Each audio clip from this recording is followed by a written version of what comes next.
memisahkan bagaimana kejatuhan daripada Adam dan Hawa atau yang disebut dengan manusia. Ya, kita tahu bersama bagaimana atau kenapa mereka jatuh dalam dosa, karena mereka melanggar perintah Tuhan.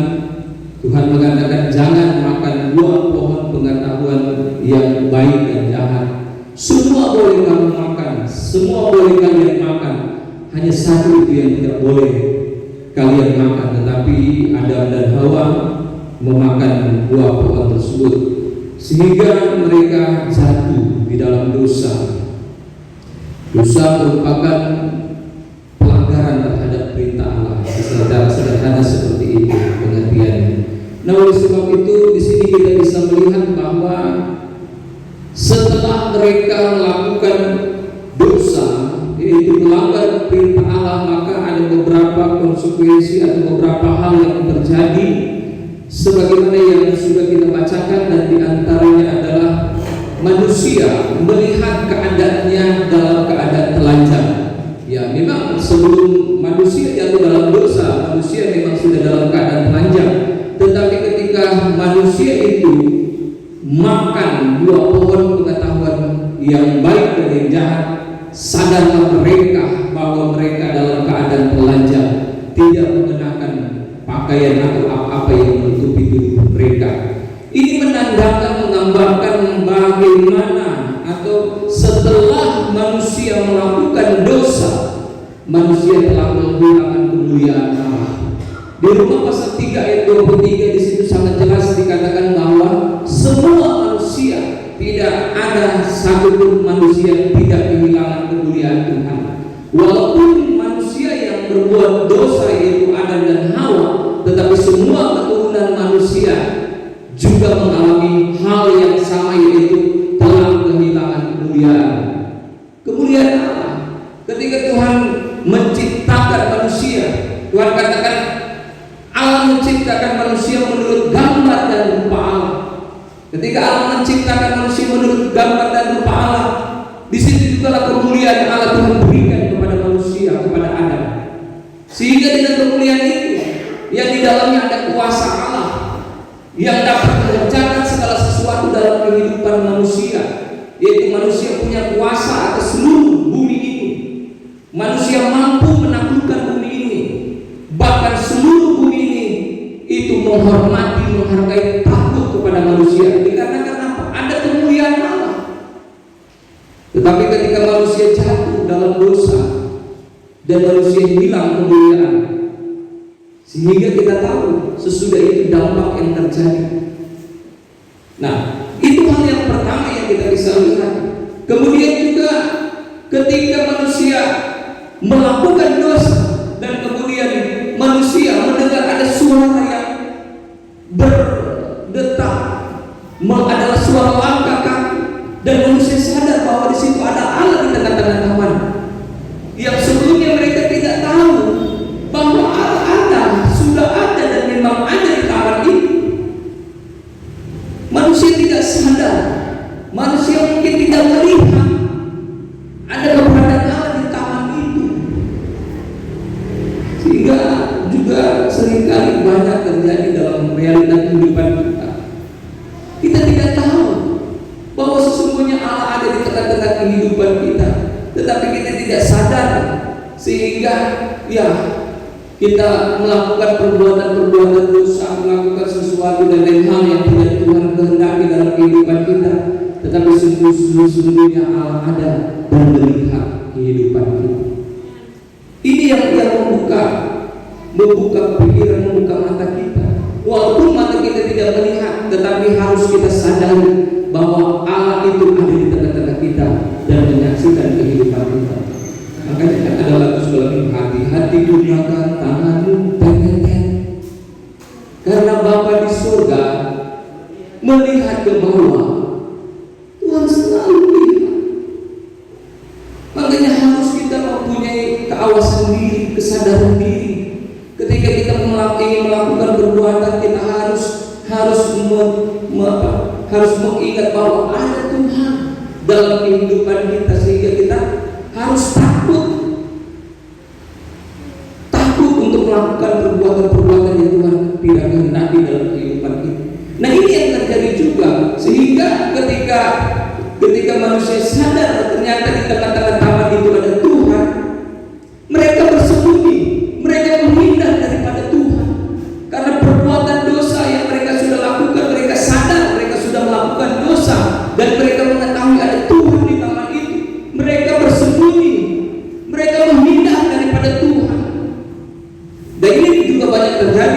Ibu jemaat Tuhan, ketika manusia sudah melakukan dosa, semakin terpuruk, semakin rusak hidup manusia, sehingga manusia takut untuk berjumpa dengan Tuhan.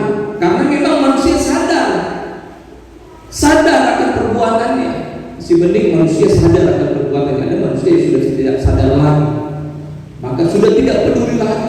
Pusing amat, biar saya bikin dosa, peduli amat. Mau apa sih dengan Tuhan? Ya kan seperti itu. Tetapi kebanyakan manusia semakin dia berbuat dosa, ya ini memang reaksi secara manusia. Ketika manusia melakukan dosa dan manusia semakin menghindar daripada Tuhan, sehingga banyak orang yang sudah melakukan banyak hal atau sudah melakukan dosa, akhirnya malas berjumpa dengan Tuhan, malas mencari Tuhan. Ya kan seperti itu. Tetapi bukan berarti orang yang malas mencari Tuhan sudah melakukan dosa. Ada faktor-faktor lain. Tetapi ini salah satu hal yang mengakibatkan manusia menghindar daripada Tuhan, bersembunyi daripada Tuhan, yaitu dosa yang sudah dilakukan oleh manusia. Makanya Tuhan pun mengetahui keberadaan atau kondisi yang seperti itu. Makanya Tuhan harus datang ke dalam dunia dengan wujud manusia, supaya manusia akan mengalami pembaharuan dalam kehidupan manusia. Nah, makanya yang selanjutnya tadi yang kedua, manusia menghindar, bersembunyi daripada Allah. Di ayat ke 10 dikatakan manusia takut. Ya memang manusia sadar, manusia tahu bahwa manusia sudah melakukan pelanggaran, manusia sudah melakukan kesalahan di hadapan Tuhan, sehingga manusia mempunyai semacam pemikiran bahwa Tuhan pasti akan menghukum saya, sehingga ini perasaan ini muncul, perasaan takut. Apa yang nanti Allah akan perbuat terhadap diri mereka? Mereka menjadi semakin takut dengan keadaan yang terjadi pada saat itu. Ini yang kita bisa lihat. Dan selanjutnya di ayat 15 sudah dikatakan, di ayat 12 sampai 13, ketika Tuhan menanyakan, hai manusia, kenapa kalian tahu bahwa kalian itu telanjang?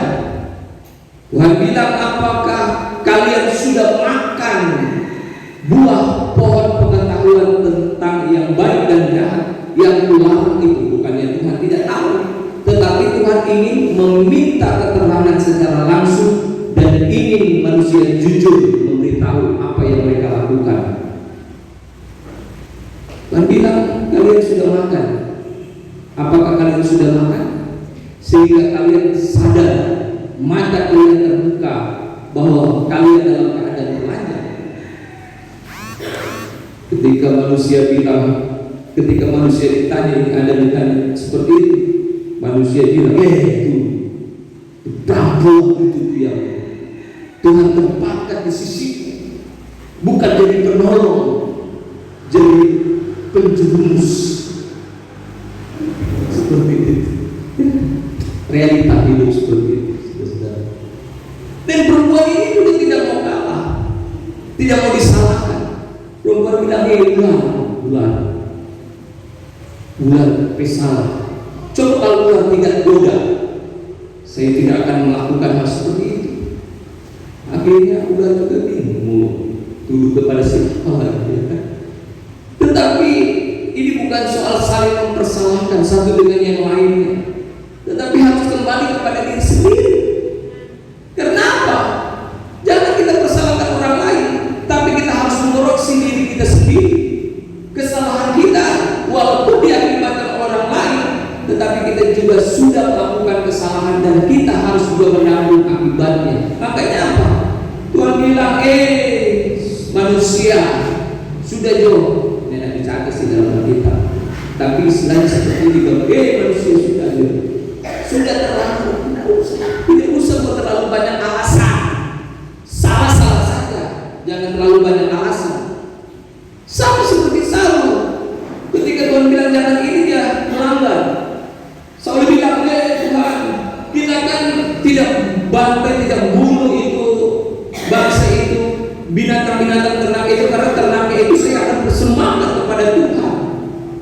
Tuhan bilang bukan itu yang menjadi persoalannya. Bukan soal mau persembahkan binatang-binatang yang terbaik bagi Tuhan. Tuhan bilang bukan masalah persembahan, tetapi masalah ketaatan padanya. Biar persembahan segala rupa, persembahan yang terbaik, tapi kalau tidak taat, Tuhan bilang no. Yang Tuhan butuhkan ketaatan. Kemudian Daud itu sudah berdosa. Ketika Tuhan tegur lalu Nabi Nathan, dengan pernyataan yang sudah disampaikan oleh Nathan, Daud tidak bilang, ini kuat Tuhan, ini. Tapi apa yang dilakukan oleh Daud? Ampun ya Tuhan, aku sudah bersalah. Tidak terlalu banyak alasan. Dia sadar dia sudah salah dan dia mengaku di hadapan Tuhan. Seperti itu. Nah, tetapi manusia pada saat itu saling mempersalahkan satu dengan yang lainnya. Yaitu reaksi manusia lagi. Sehingga di ayat 15 di situ juga Tuhan katakan, baiklah aku akan mengadakan permusuhan antara keturunan singular, ini keturunan singular ini dan keturunan perempuan ini, katanya diadakan permusuhan, di mana nanti keturunan kau perempuan akan meremukkan kepalanya dan keturunan singular itu akan meremukkan tubuhnya. Ini kalau dalam kajian teologis atau dalam istilah teologis ini proto-evangelium, yaitu pemberitaan Injil yang pertama, di mana dengan konteks ayat ini itu merupakan peristiwa salib keturunan Adam, yaitu Yesus Kristus. Yesus adalah anak manusia. Dia yang akan meremukkan kepala si ular. Ketika dia mati di atas kayu salib, dia meremukkan. Iblis pikir dia menang. Yesus mati, tapi dia tidak tahu dengan kematiannya dia masuk ke dalam dunia orang mati untuk meremukkan maut kepala ular itu.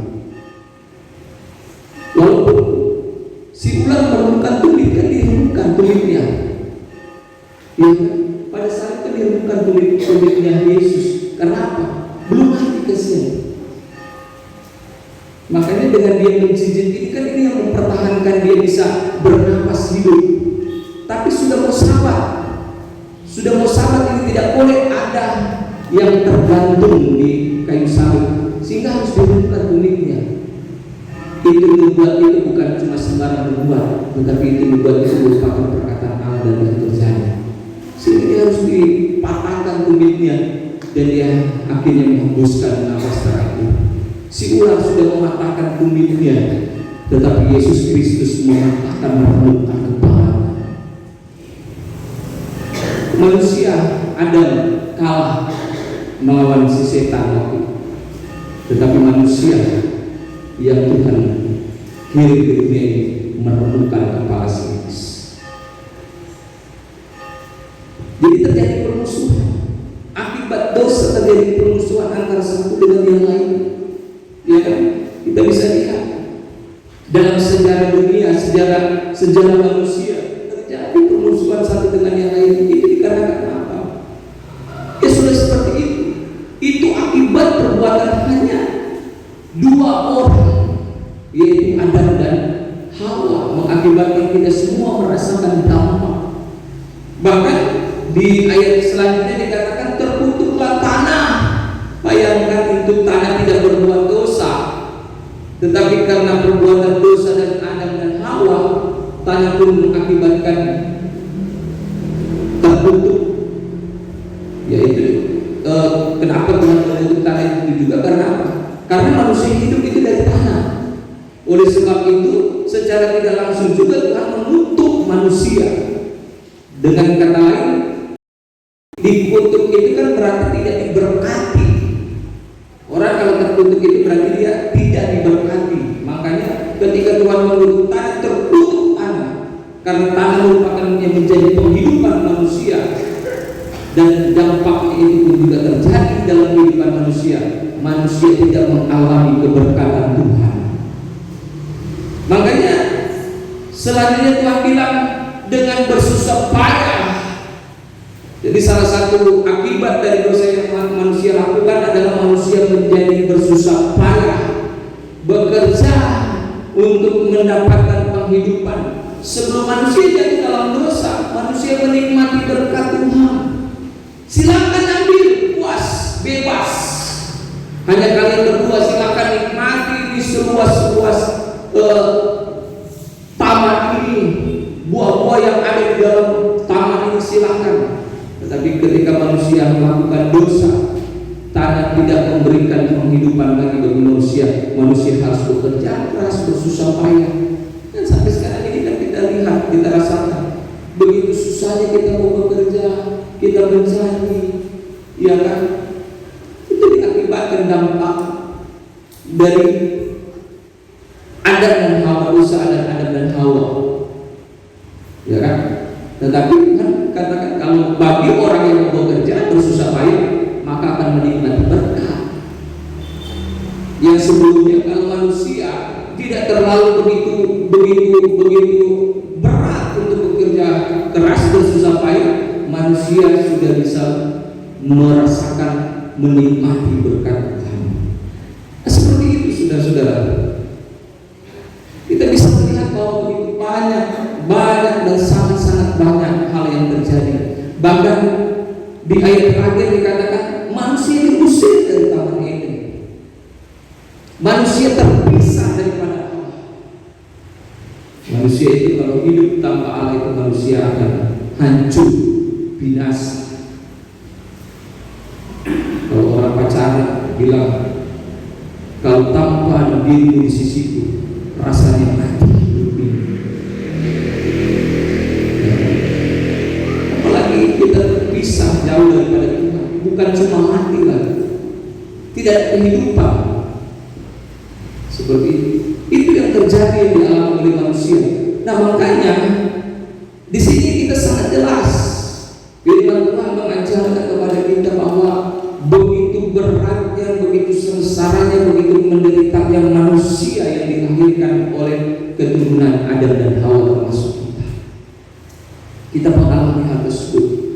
Nah, kita masuk kepada satu topik yang sebenarnya ini menjadi sesuatu hal yang rahasia, menjadi sesuatu hal yang misteri.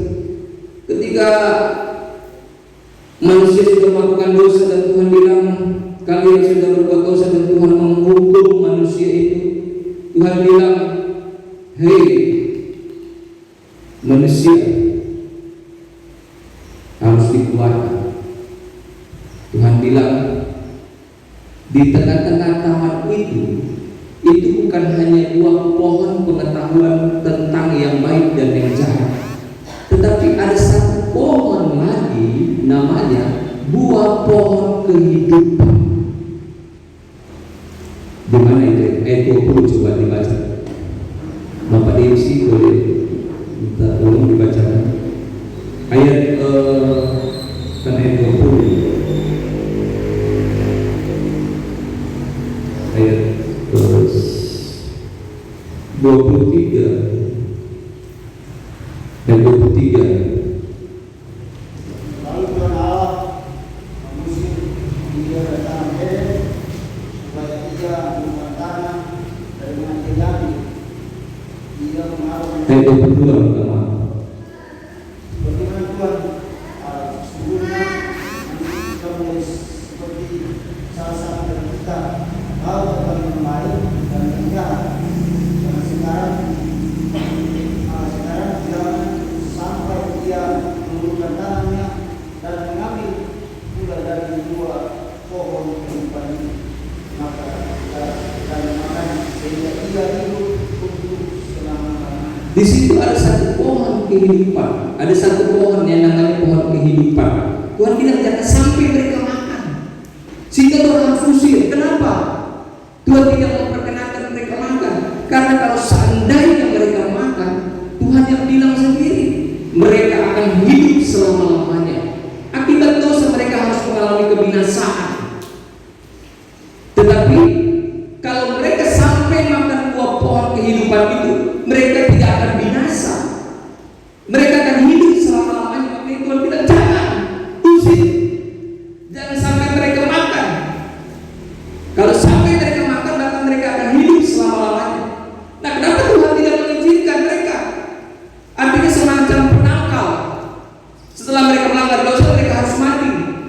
Tapi kalau mereka makan itu, mereka tidak akan mati. Kenapa Tuhan tidak biarkan manusia memakan buah pohon kehidupan itu sebagai penangkal?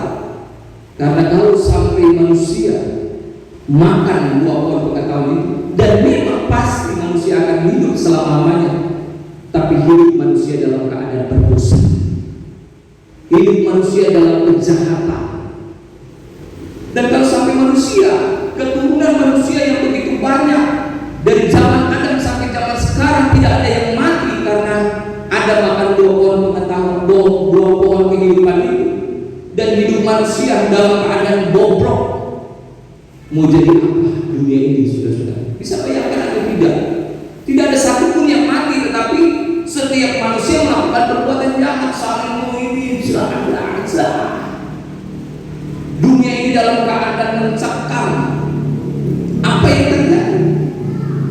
Bos A, dulu preman, pembunuh dia, hebat dia, pencuri dia, pezina dia, dan sebagainya. Kalau masih hidup, aduh, pusing.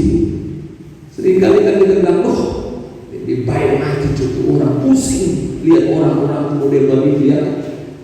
Apalagi orang-orang yang semacam itu hidup dari zaman Adam sampai sekarang. Semakin banyak manusia di dunia ini, semakin dipenuhi dunia ini, hancur dunia ini, mau binasa.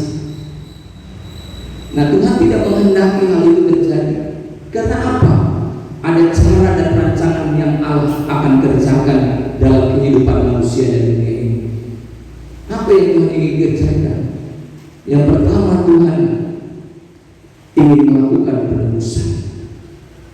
Kenapa Tuhan ingin melakukan penebusan? Manusia kan sudah jatuh dalam dosa, manusia sudah terjual.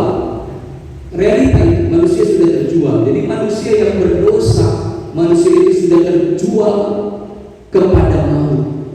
Manusia akan mengalami maut, dan manusia akan mengalami kehancuran. Makanya manusia harus ditebus dulu. Pengorbananmu yang selamatkan, karena selamat itu kan Tuhan menebus. Dijual orang. Bahkan ada yang mengatakan manusia itu terjual menjadi hamba setan. Ya kan, bukan menjadi hamba Tuhan, hamba Allah, tapi hamba setan. Karena ya namanya jadi hamba, diperbudak. Setan bilang ini backing, setan suruh ini backing, setan bilang A backing, itu namanya hamba setan. Tapi kalau Tuhan bilang ini backing, Tuhan bilang ini begini, biar bukan status gembala, Anda itu hamba Tuhan. Manusia seperti itu realitanya. Backing ini, backing itu, begini, hamba setan. Manusia sudah terjual, diperbudak. Manusia tidak berdaya. Karena manusia, waktu manusia belum ditebus oleh Tuhan Yesus Kristus, manusia tidak berdaya, budak milik setan. Ya, apa yang bisa diperbuat? Tidak punya hak sebagai seorang budak. Dia mau kemana lagi? Siapa yang akan mau menjadikan dia milik dari seseorang? Nah, makanya Tuhan perlu menebus. Bagaimana caranya menebus? Bukan dengan barang yang fana, tetapi dengan darah yang mahal lewat pengorbanan Kristus. Ini manusia Kristus, manusia yang tidak berdosa, tidak pernah melakukan dosa. Bahkan ketika Yesus Kristus mau dihukum, diperhadapkan ke mahkamah Pontius Pilatus, diperhadapkan ke mahkamah Herodes. Dan juga orang-orang Yahudi bilang, Yesus, kamu begini, kamu begitu. Herodes bilang, kemudian Pontius Pilatus bilang, apa yang Yesus bilang? Dia sama dengan Tuhan. Karena dia Tuhan bilang itu hamba Allah. Bukan kehendakmu yang jadi, tetapi kehendakmu dia Bapa yang jadi. Yesus menunjukkan dia adalah hamba. Ya, untuk apa? Untuk menebus. Dia tidak bersalah, dia tidak berdosa, tapi dia harus mengalami kematian yang seharusnya manusia yang mati. Tetapi kematian itu dia yang menggantikannya, dengan dia harus mati dalam keadaan sebagai manusia. Supaya apa? Kita ditebus, dibayar. Sini, mega dosa kesekian juta sekian triliun. Kenapa kita bayar? Bayar dengan apa? Dengan darah. Darah tubuh dan darah Yesus. Hei, Bapak Eksi, dosanya banyak. Tahun ini sekian ini. Sampai seumur hidup. Berapa DP dosa, DP utang? Dosa kan utang. Berapa? Sekian. Ini kita bayar. Dengan apa? Darah tubuh dan darah Yesus. Lunas. Kalau sudah lunas berarti menjadi milik Kristus. Kalau kita sudah dibayar lunas itu, kita menjadi milik Kristus. Kalau kita milik Kristus, maka kita akan menjadi hamba Kristus, bukan menjadi hamba dunia ini lagi. Makanya Tuhan harus melakukan penebusan. Tuhan tidak membiarkan manusia makan buah pohon pengetahuan, buah kehidupan. Memang manusia akan hidup, tapi manusia dalam keadaan bodoh. Makanya Tuhan harus tebus dulu manusia. Tarik dulu manusia. Setelah manusia tahu, manusia akan mengalami yang namanya regenerasi. Apa itu? Hidup baru. Harus diubahkan dulu kehidupan manusia. Ini kan sudah hancur, sudah bobrok hidup manusia.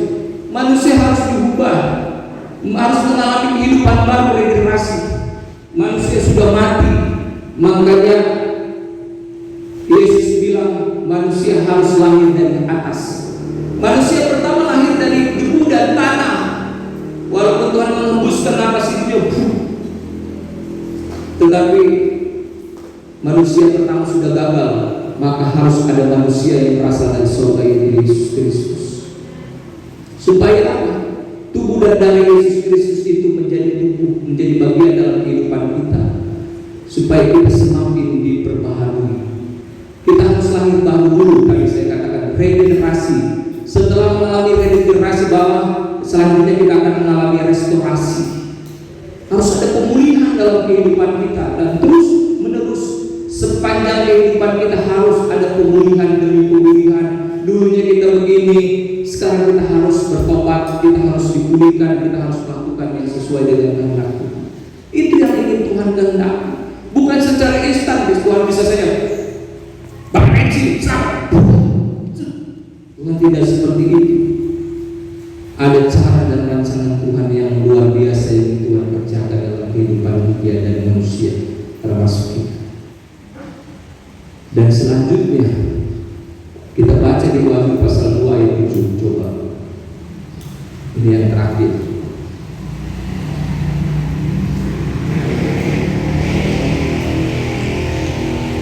Wahyu pasal 2 ayat 7. Ya. Wahyu 2 ayat 7. Siapa bertelinga dapat mendengarkan apa yang dikatakan Roh kepada jemaat-jemaat. Barang siapa menang, dia akan diberikan dari pohon kehidupan yang ada dalam tangan beliau. Wahyu 2 ayat 7 dikatakan, barang siapa menang, dia akan diberikan buah dari pohon kehidupan. Ini pohon kehidupan sama seperti yang ada di Kejadian. Siapa yang menang di dalam kehidupan kita, menang segala persoalan kehidupan, menang melawan dosa-dosa dalam kehidupan kita, menanggalkan perbuatan-perbuatan yang Tuhan tidak kehendaki dalam kehidupan kita, akan menerima buah dari pohon kehidupan. Apa kehidupan kekal? Tapi kita harus berjuang dalam kehidupan kita, bukan santai-santai, santai, gampang, nanti jodoh Tuhan. Itu urusan Tuhan. Tapi firman Tuhan tidak mau kita menjadi orang yang santai-santai. Kita harus berjuang dalam hidup. Setelah kita sudah diubahkan oleh Tuhan, dipulihkan oleh Tuhan, mari kita berjuang menghadapi kehidupan yang ada dalam dunia ini bersama dengan Kristus. Di Wahyu pasal 22 ayat 14 di situ juga dikatakan, dan bisa dibaca tolong Ibu Gembala. Wahyu pasal 22 ayat 14.